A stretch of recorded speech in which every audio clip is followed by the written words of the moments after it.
Kia ora, and welcome to Constellations and All That. I'm your host, Tracy Cartwright, and together we will be exploring the world of family constellations with facilitators and clients from around the world, looking at different perspectives and experiences in the work, having a cup of tea and just chatting with some friends around their experiences in constellations. We'd love for you to join us. I hope that you enjoy this series as much as I have loved making it.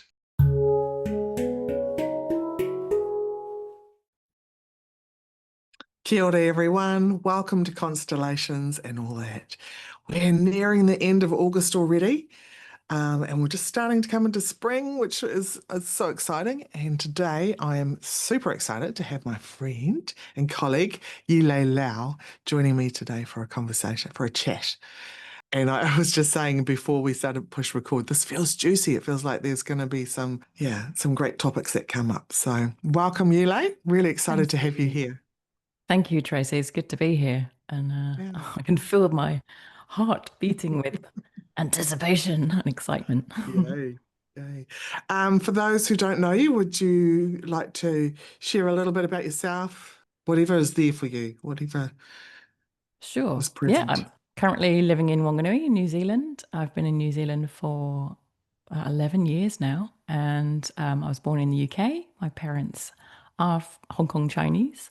So I feel like I have a international flavour after being what they call BBC, British born Chinese, brought up there and now over here on the other southern hemisphere. I used to be a IT business analyst and moved into all things weird and wonderful, like energy healing, sound is what I use now, sound healing, and I help people facilitate a space for people to connect with their voice.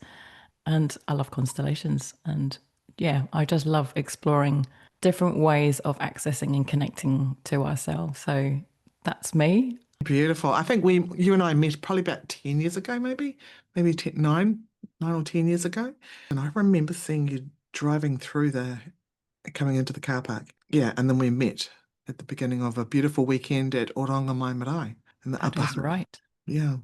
So, one of the questions, and you may have heard this on my podcast before, is how did you meet constellations? It's just for Crikey.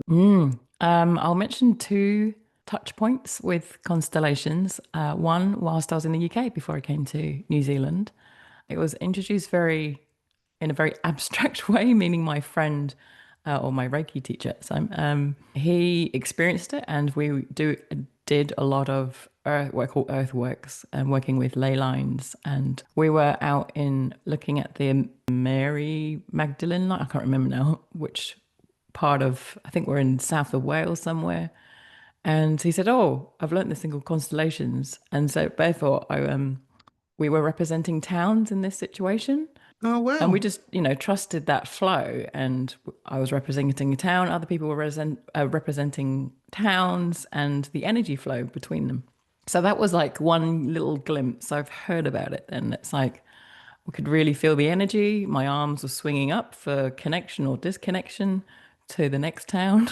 It's quite interesting. Wow. So that was my first hint of constellations. And then when I moved to New Zealand, came to New Zealand all those years ago, I was doing house set in Oporiki, and that's where I met a lot of the healers in the area, hence our connection at Orongamai, the marae. And one of the people there, I think, was just training. In fact, I think you're both training. Yeah. And so I think I attended her first public constellations. I think that's where it was. I can't remember the timeline, but it's either there or Orongamai. And it was my first experience of family constellations in its originality, if that's the word to use. So actually having family members represented. So I had a session, and it was so amazing because the people were represented, one was my mother, my father, and this blind spot was my grandmother. And just the emotions that came up in my body just as the seeker, it was just so interesting. And even more so as a representative, to actually feel the feelings and then have the facilitator help me with the words. That was a big thing for me, is to have some sentences or words to acknowledge what was going on, because I was very much in freeze mode pretty much, or Yeah. fawn. So for years I was knew my body was contracted, or I was stuck in freeze mode going, something's not right here, or something's Mm. off. Yeah. And then Yeah. having the facilitator give those words, my body was like, oh, wow. It made sense. It made sense. So that was a big aha moment of like, wow, what is this? What is this thing? What is this What stuff? I is this reckon. stuff? So having, for me, words, I know people's other way around, but that was my gateway into, wow, Yeah. having a relief of, oh, so finally there's some words that match the energy. So I just became a constellation rep junkie. And I was just super fascinated with dynamics. I had so many Mm. questions. I think I remember asking you and the other facilitator, and how do you know what to say? How do you know what to say and give the Yeah. sentences? That was my thing. I think, was it Mark who was the, Mark Johnson. Yep. yeah, who I was Yeah. asking, and you were flanking, or you're beside him, and I remember him asking, so yeah, how are you going to respond, Tracy? Like, bruh. I don't know. So yeah, really fascinating. Those early days are quite, yeah, it can be a little bit overwhelming stepping in as a facilitator. And those early days when you may have done some training or experienced many workshops, and then you're stepping in to facilitate, and all of a sudden you're, how do I do this? How, like, how does this come through? And my biggest thing that I say to the people that are training with me is trust. Trust the field, trust that when you stop and listen, the answers will come forward. Every now and then I have a what the moment. I have no idea. No idea. And I'll walk around and I'll go, Mm. no idea. No idea what to do now. And then suddenly maybe a representative will spark an answer for me, or say something, or I've got this the field speaks to me and says, if you just stand still here for long enough, there'll be an answer for you. So that's how I Absolutely. do And it now. And at the time, yeah, I yeah. just remember being like, I don't know how I'm going to answer that one. That when Mark asked me those questions. Hmm. You look very contemplative, put it that way. Let me buy some time here. No. If I pretend like I know what I'm doing, something might happen. And that's true for all of us for anything, right? When we Mm. start out, when we're the student, and I think we're a forever student, it feels like in the field. And thanks to you, Tracy, because for those that don't know, Tracy's been my mentor in this field, to own that facilitator hat, Mm. and to have that, like I said, that trust in the field, but also that relationship with the field and yourself and the field, and to claiming that facilitator space, not in a kind of authoritarian or controlling aspect, but I really appreciated the difference between a rep being a rep, because the reps, and as a rep I had loads of points of view of where this should be going, and Yeah. then go, hang on a minute, but as the facilitator it feels so different, and they have their own relationship with the seeker and the field, it feels like, and there's no right or wrong, but there's just a different order, if I like. Yeah, exactly. Exactly. I'd love to just jump in and talk about your sound healing because you use constellations and sound. Yeah, that was like a happy accident, if that's Mm. the word, if that's the phrase. Like, I've been working with sound for, that was probably one of my earlier segues into energy healing. That was back in 2007. I did Reiki, and then a few, through my Reiki teacher, he thankfully offered lots of different classes, including vocal toning. And then there was a lady in town in London, this was back in London, who, a thing called Divine Light Sound Baths. Oh, wow. And she was an opera singer. She's an opera singer, and she works with the angelic realm. And and back in the day, it was, I think the term was coined in London. I'm not sure, but she was, we're all there sleeping on the floor in our sleeping bags, because, oh, well, that's a great way to just be compact with your, what you take. And then she sang in her voice in this, for those that don't know, the language of light, or in a different language, and walked around with chimes. And I cried. And so with the sound, that Mm. was my start of my sound journey. So I went along to her voice. So that was the start of my sound journey. Into, it was my voice. And then a few classes with her, she just provided the space of gentleness and no judgment, and that had awoken something within me, and this other voice came through me, and my mind couldn't work out what was going on. So, Mm. long story short, she just say, "You'll be doing this in New Zealand." I was like, "What?" As in teaching classes. Like, "Hey, what?" Well, since So, I've known you, I associate you with sound because you yeah, you had so many beautiful instruments, and I see some in the background there. But that is it's Yee Ley and Yee Ley's sound as well. So, and yeah. it's magical. Yeah, so it's been thank you. So it's been a bit of a journey, meaning that I wanted to, as you do, you copy your mentors for a little bit until you find your own style. And so Mm. I asked her permission, like, can I deliver those classes? But I just found that people were a little bit shy with connecting with their voice. So I ended up buying some crystal bowls as one, a security blanket for me, and sound baths as an accessible way for people to meet me. But it actually then Yeah, became a thing because I then started creating sound baths. So this is again probably about that time when I moved to New Zealand, the whole sound thing came out more into the public rather than private practice, as in practicing for myself. So a few instruments later, as you do, like magpie. Ooh, look, what's that one? So I started yeah, connecting and creating a group of friends with my instruments and using my voice to create soundscapes for people and just notice people go, wow. And they felt so relaxed, and especially with the voice. So then I started doing the voice classes as soon as they got to know me. So this is mm, interesting because I was repping as a constellator in, in parallel and not making an association. Because with the voice workshops, what happened was I started crafting that in my own way and influences from different teachers, not yeah, just the lady in London. But I went on a lot of voice classes, and I created this thing where someone sat in the middle, and the other people, I invite them to then just follow their body intelligence and stand in proximity to the person in the middle. So after a few warm ups with their voice, I'm inviting them to tune into the person in the middle and gift whatever sound that wants to come through. So the person in the middle may ask for something. They go, I want more peace. I would like more joy. I want more confidence. So it can be an emotion or an archetype.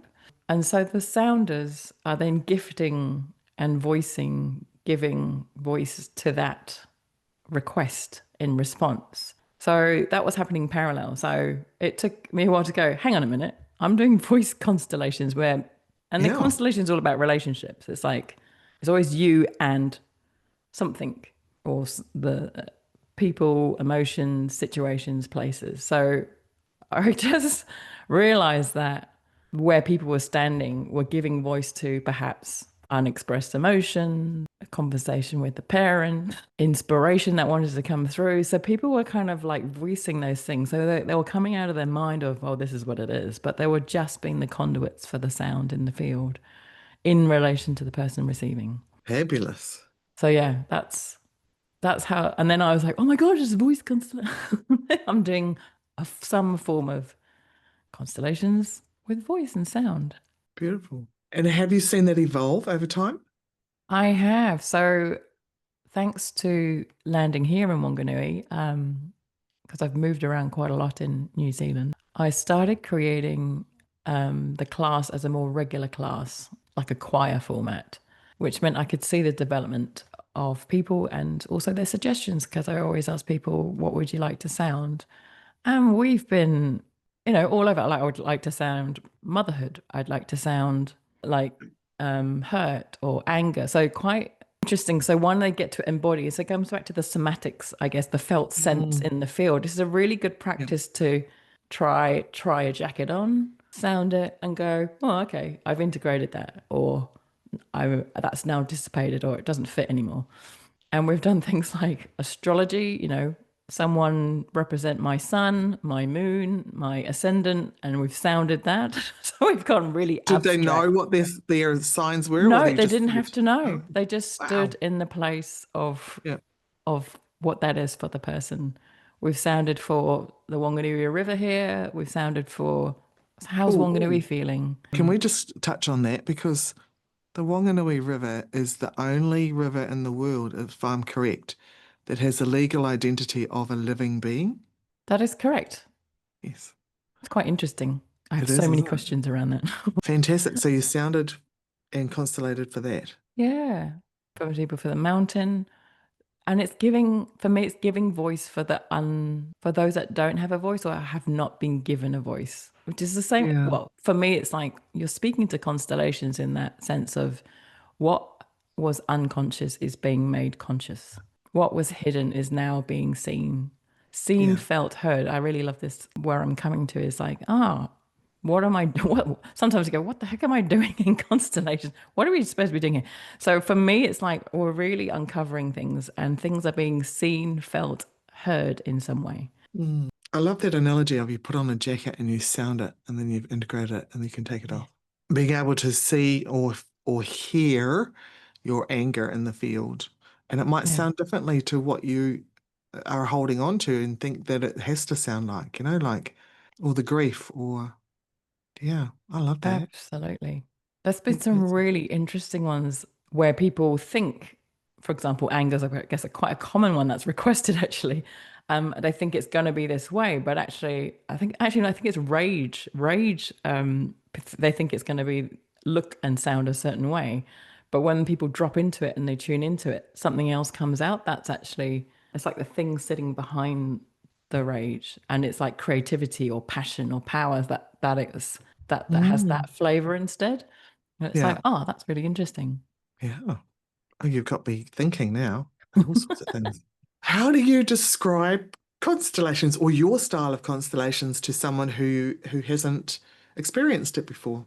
Good question. I'm having different variations depending on who the recipient is, but the one I'm using, the words I'm using is an experiential learning process where you Mm. get to uncover and understand the relationships and the terms and conditions that have been placed on those relationships.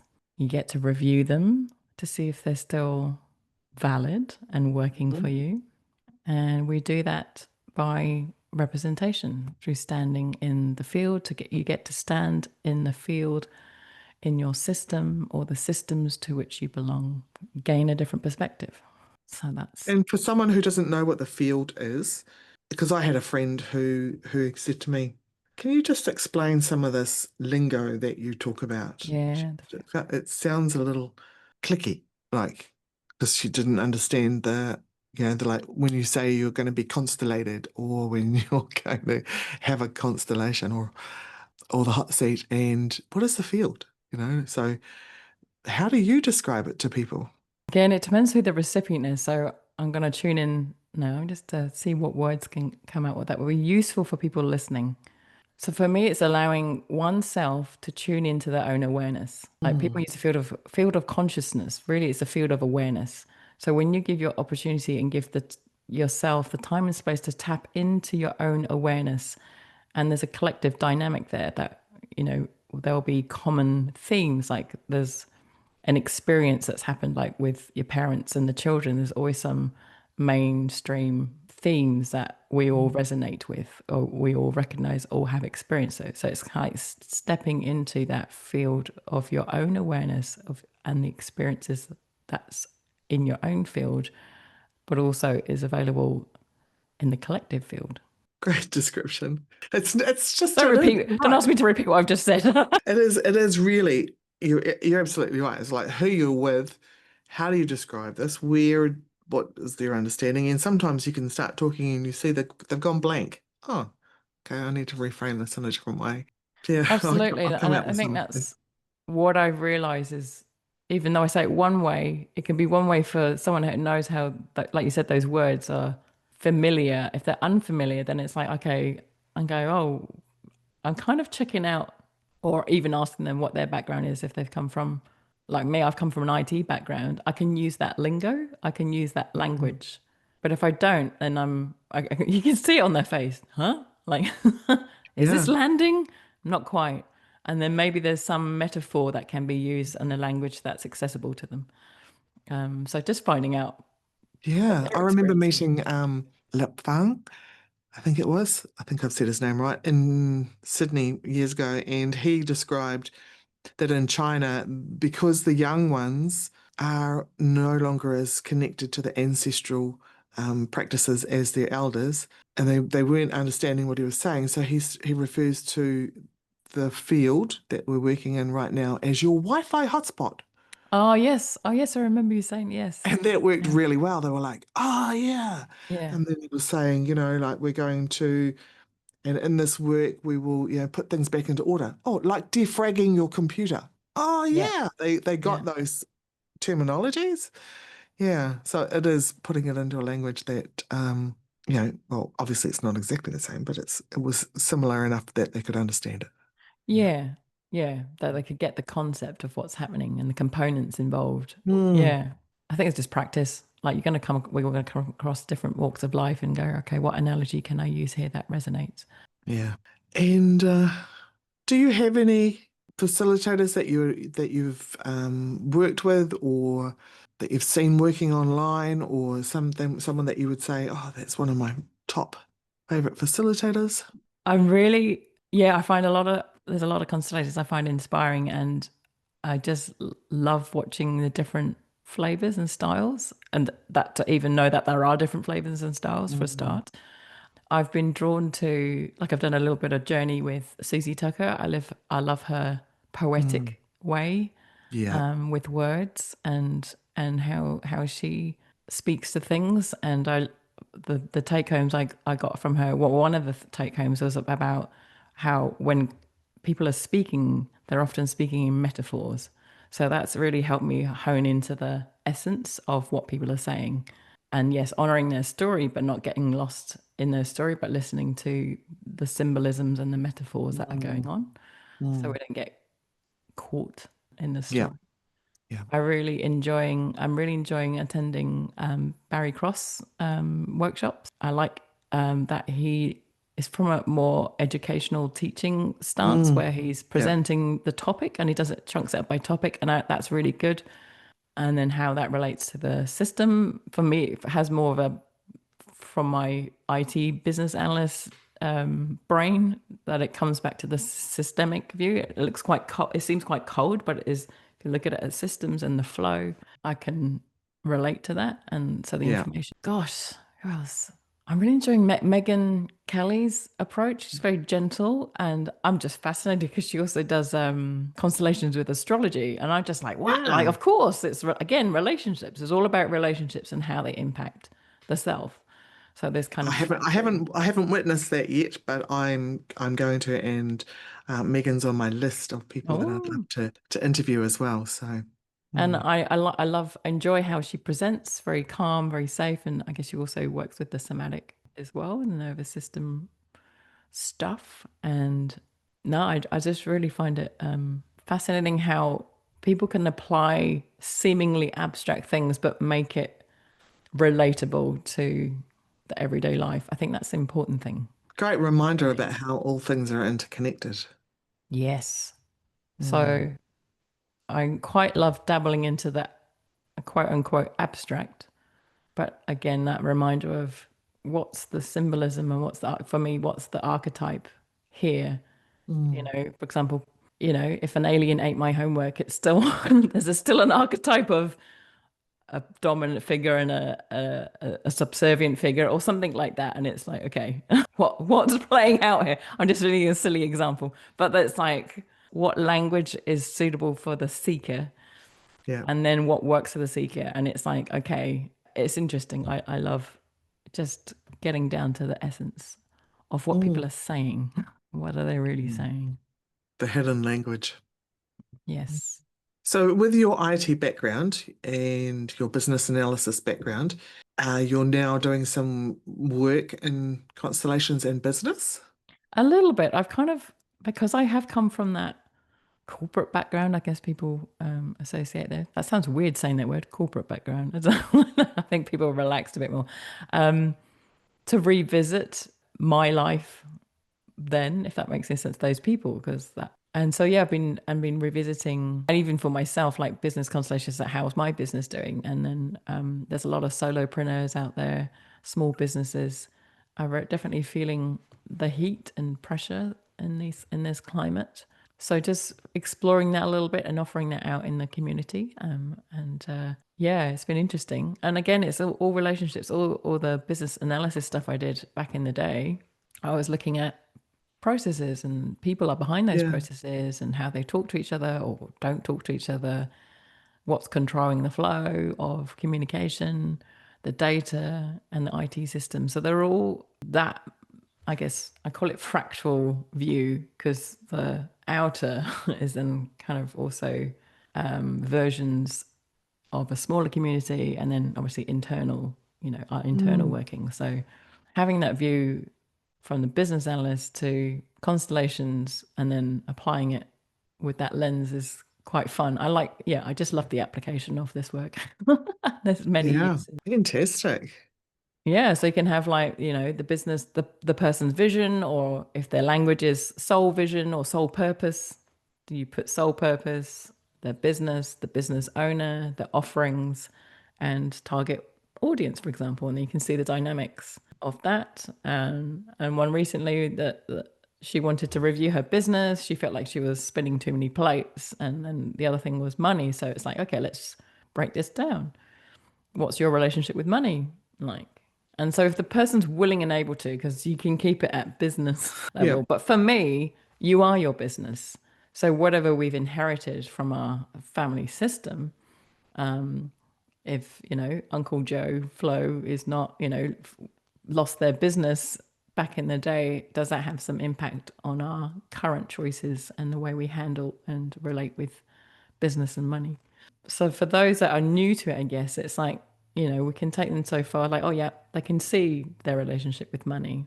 And in this case, Mm. this lady was willing and able to go, I want to go a bit further. Well, what's blocking? What is this block? And for her, the person came into mind and we didn't need Yeah. to go deeper. It was, I know who that is.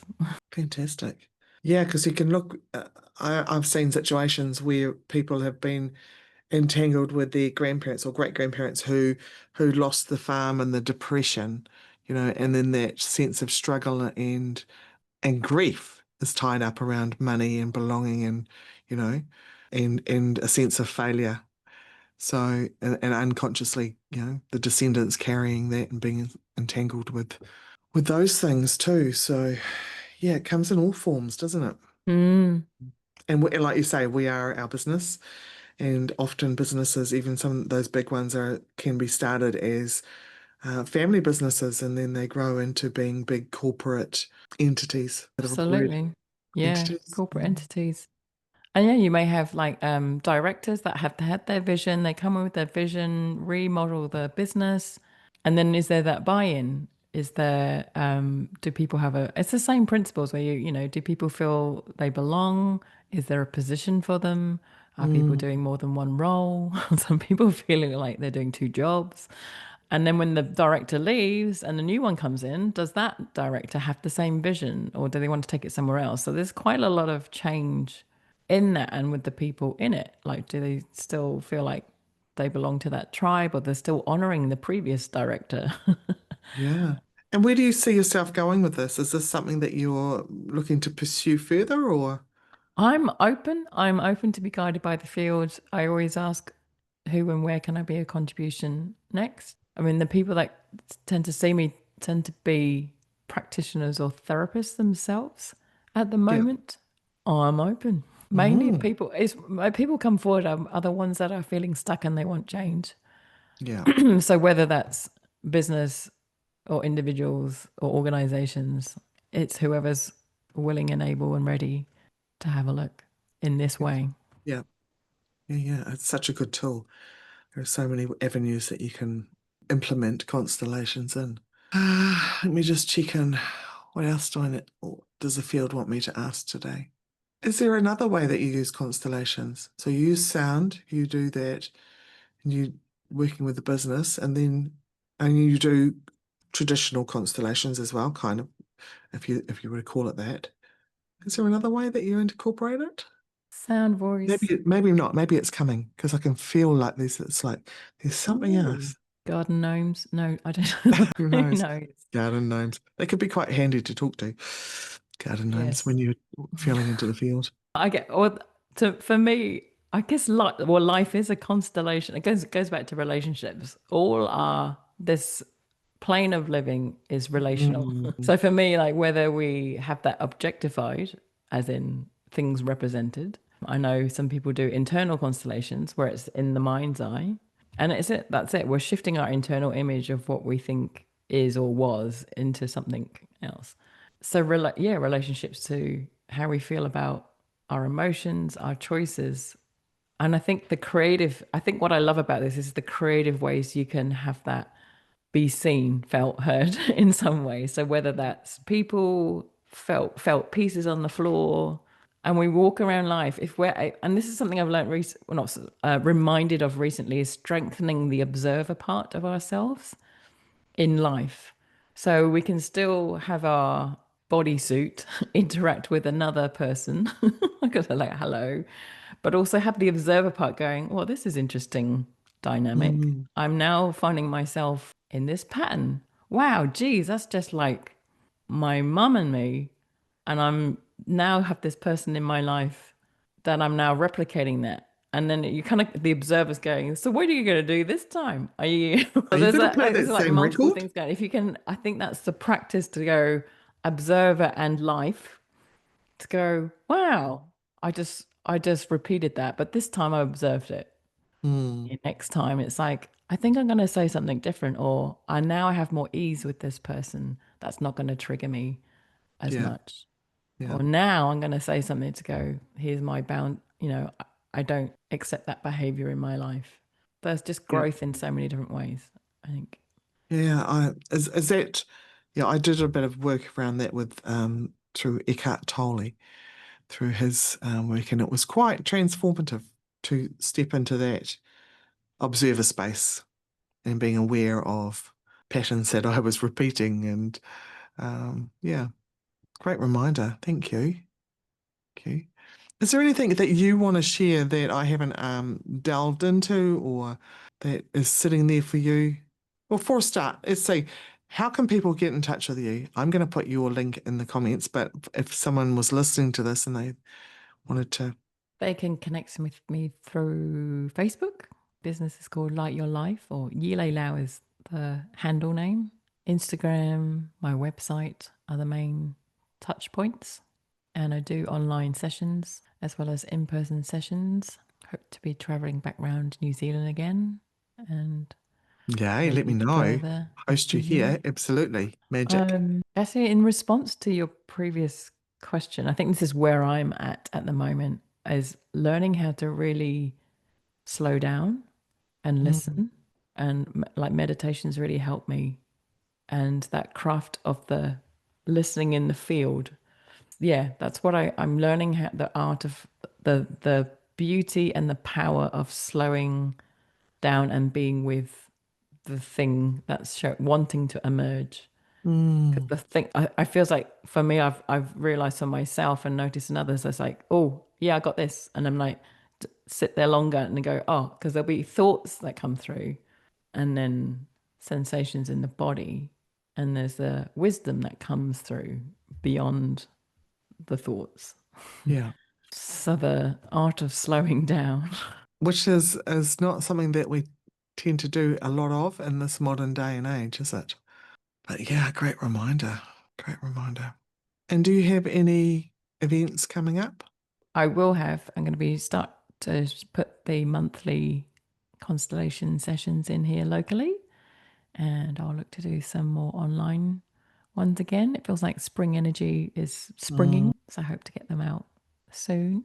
And there'll be voice related ones as well. So those that are curious about playing with their voice and constellations, that'd be, yeah, I love doing those. great. Awesome. Well, thank you so much for spending some time with me. I love hanging out with you. So it's awesome to Likewise. have you here and great sharing. And yeah, so for the listeners, get in touch with Yee Ley if you're and have a look on her website and see because like she said, she's going to be doing a bit of a tour around New Zealand. So do yourself a favor and check out her dates and her events. So thank you, Yee Ley. Thanks, Tracy. Thank you for listening.